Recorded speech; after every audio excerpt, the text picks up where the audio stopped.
Fique agora com o resumo da novela A Terra Prometida, no capítulo de hoje. Akan convence Makira a se livrar do gigante. Aruna e Yoná incentivam Raabe a estar presente no julgamento de Melquias. Raabe diz que não acha uma boa ideia, pois não se sentirá bem depois de tudo o que sofreu. Aruna diz que ela deveria ir, pois esse será o primeiro passo para que todos comecem a respeitá-la. Nessa hora, Jéssica chega na tenda de Raabe como se fosse a dona, e a chama aos gritos. Porém, a ex de Salmão se surpreende ao ver Aruna e Yoná na tenda. Jéssica pergunta o que elas fazem na tenda da cananeia, e Aruna responde dizendo que ela é sua amiga, e pergunta se tem algum problema.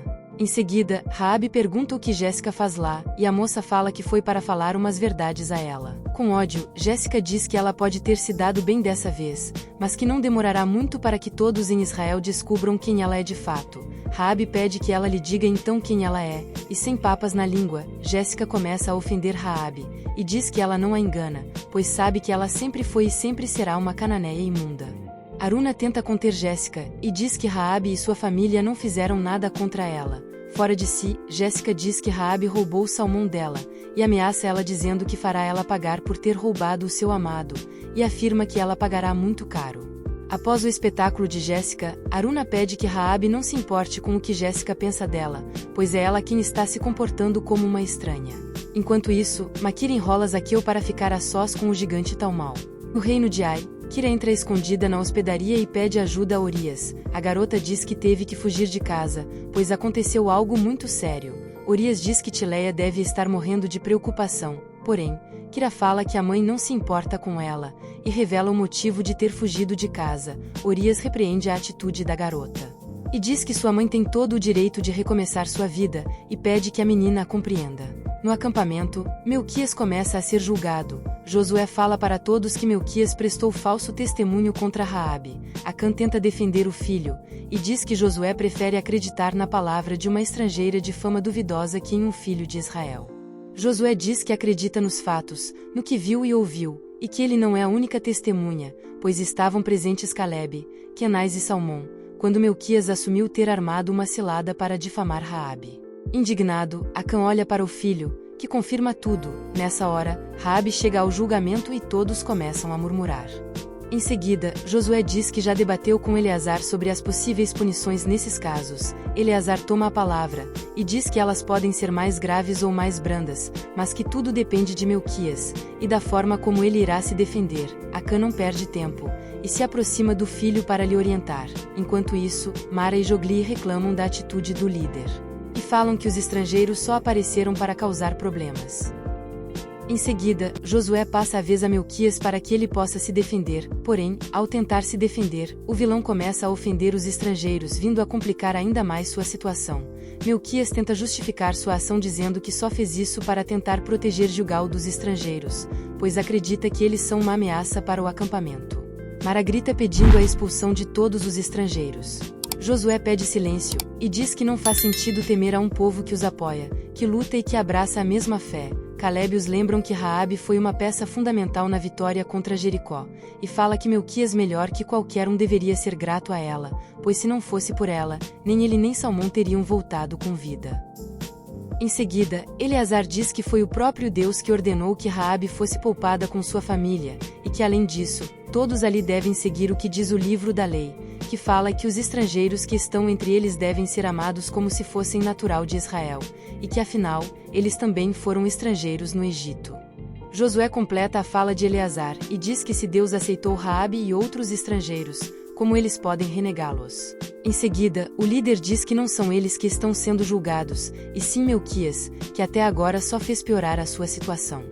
Enquanto isso, Orias tenta convencer Kira a conversar com Tileia, e fala que a hospedaria não é um lugar seguro para ela. Kira acaba concordando com Orias e resolve voltar para casa. De volta ao julgamento, Akan aconselha novamente o filho, que diz ao líder que está profundamente arrependido. Akan se aproxima e diz que o líder é um homem justo, e que mostrar arrependimento ameniza o castigo, e fala que foi isso que ele sempre ouviu do sumo sacerdote. Porém, Eleazar o lembra que para o castigo ser amenizado, o arrependimento tem que ser sincero. O falso do Melquias tenta convencê-los, e afirma estar muito arrependido. Em seguida, Josué anuncia quais serão as punições, e fala que Melquias deverá pagar 20 talentos em ouro como multa para Raabe. Acã se desespera e reclama pelo valor a ser pago, e diz que 20 talentos é uma fortuna. Josué continua e diz que além do ouro, o hebreu terá que fazer uma oferenda de purificação em frente ao tabernáculo. Melquias diz que aceitará a punição sem qualquer contestação. Acã critica a decisão do filho, e diz que é muito ouro. Melquias diz ao pai que até que saiu barato, pois é melhor que as chibatadas. Enquanto eles debatem, Josué diz que ainda tem uma última punição, e diz que Melquias terá que pedir perdão a Raabe diante de toda a congregação, para o espanto dele. Enquanto isso, Maquira espera Talmau adormecer, e pega uma pedra enorme para atacar no gigante. Porém, o rapaz é surpreendido com a chegada das crianças que o questiona sobre o que ele pretendia fazer com a pedra. O hebreu inventa uma mentira para despistar as crianças. Em seguida, Talmau acorda e começa a conversar com as crianças, que ficam assustadas ao ouvirem ele falar. Ao chegar na hospedaria, a bruxa vê Urias com Kira e impede a menina de ir embora.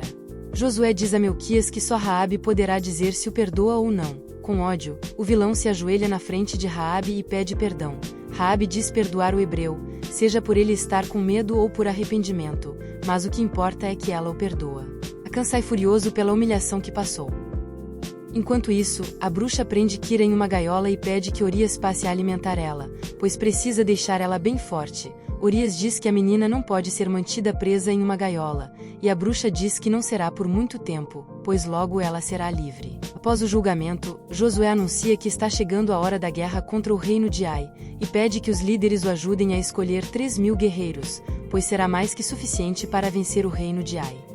Indignado, Melquias diz que não se conforma com a humilhação que passou por culpa daquela prostituta. Acã diz que a culpa foi toda dele que se entregou, e diz que o rapaz deveria ter negado até a morte. Furioso, Acã diz que o filho deveria ter percebido que era uma armadilha, e o repreende por ter sido enganado por uma mulher, e pior ainda, uma prostituta. Em meio à discussão, eles são atacados pelas pulgas que não dão sossego aos vilões. Em seguida, Melquias pede que o pai lhe ajude a pagar a multa, porém, o ambicioso se nega a dar o seu ouro, e manda ele se virar.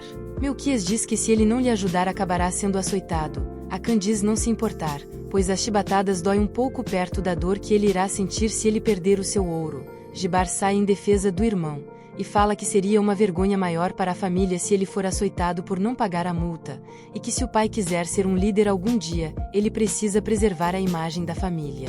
Na força do ódio, Acã acaba entregando uma bolsa com ouro. A sós, Acã se pergunta o que mais falta acontecer, e diz que preferia perder um braço que o seu ouro. Enquanto isso, Josué pede que Caleb reúna Eliasaf e Salmão para discutirem a estratégia na batalha, e fala que pela manhã, o exército de Israel partirá rumo ao reino de Ai. Raabe e Milá se aproximam do líder e agradecem por tudo o que ele tem feito por elas. Jéssica observa a cananeia com ódio, e fala que ela ainda terá o que merece. Talmau conversa com as crianças enquanto é vigiado por Maquir. O Anakim revela que os outros gigantes não gostam dele por ele não ser como eles, e fala que está grato por eles não saberem onde ele está. As crianças dizem acreditar no gigante, porém, Maquir se mostra irritado e tenta atacar Talmau, mas Aqueu aparece e frustra os planos do rapaz, sem perceber nada. O hebreu pede que as crianças voltem para suas tendas. Lila se aproxima de Talmau e fala que gostou muito de conversar com ele. Ela manda um beijo para o gigante. Enquanto isso, Jéssica começa a sofrer as consequências por ter confiado no vilão. Furioso, Melquias culpa Jéssica por ter que pagar uma fortuna para a prostituta, e pela vergonha que fez ele passar.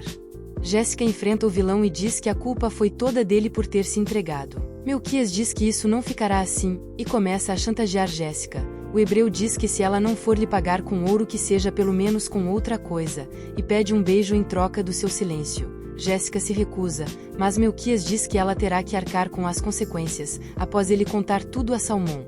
Sem saída, Jéssica acaba sendo beijada à força pelo vilão. Leia pressiona Abel para que ele aceite participar do plano, e diz que Quemuel tinha certeza de que o rapaz seria o homem ideal para sua filha, porém, se ele não aparecer na batalha vestido de soldado mascarado não haverá casamento. Em seguida, Leia diz que é uma leoa para defender os seus filhos, e fala que se ele não atender esse pedido de sua filha, ela mesmo convencerá Quemuel de que ele não é um bom partido para ela. Sem alternativa, Abel acaba aceitando se vestir de soldado mascarado. Samara entrega a roupa para Abel e o adverte que se ele cometer algum erro não haverá casamento. Adélia e Elias ajudam Nesia a escolher alguns vestidos e incentivam ela a se arrumar para a noite. Adélia diz à irmã que está muito feliz por ela ter aceitado se ajeitar, pois ela sempre escondeu sua beleza. Tobias fala para Samara que já sabotou as armas de Zaqueu, e diz que o arqueiro morrerá na batalha de Ai, e que ele estará bem perto para presenciar tudo. Cantando vitória antes do tempo, a cobrinha diz que após a batalha de Ai eles estarão bem próximos de alcançar os seus objetivos, pois Shaia estará viúva, e Josué largará aquela lacraia. Enquanto isso, Gibar encontra Aquisa e diz que tem algo muito importante para falar, e pede para irem para o celeiro. A moça aceita, e se dirigem ao celeiro. Yoná vê os dois e resolve segui-los. Josué e os outros guerreiros planejam a invasão ao reino de Ai. O líder diz que os guerreiros de Ai são despreparados e que não possuem armamentos adequados. Muito confiante, Josué avisa que apenas os mais jovens irão, e que Salmão comandará as tropas, enquanto que eles ficarão no acampamento preparando as novas estratégias para as batalhas seguintes. Na ferraria de Setur, os outros líderes animam os jovens guerreiros, e falam que a vitória sobre Ai já está garantida. Tobias se finge de bom moço e entrega as armas sabotadas para Zaqueu. O arqueiro aceita o presente sem desconfiar de nada. E esse foi o resumo de hoje. Se você gostou do resumo, deixe seu gostei nos comentários, ou dê sua opinião sobre o que está achando da novela, e até o próximo vídeo.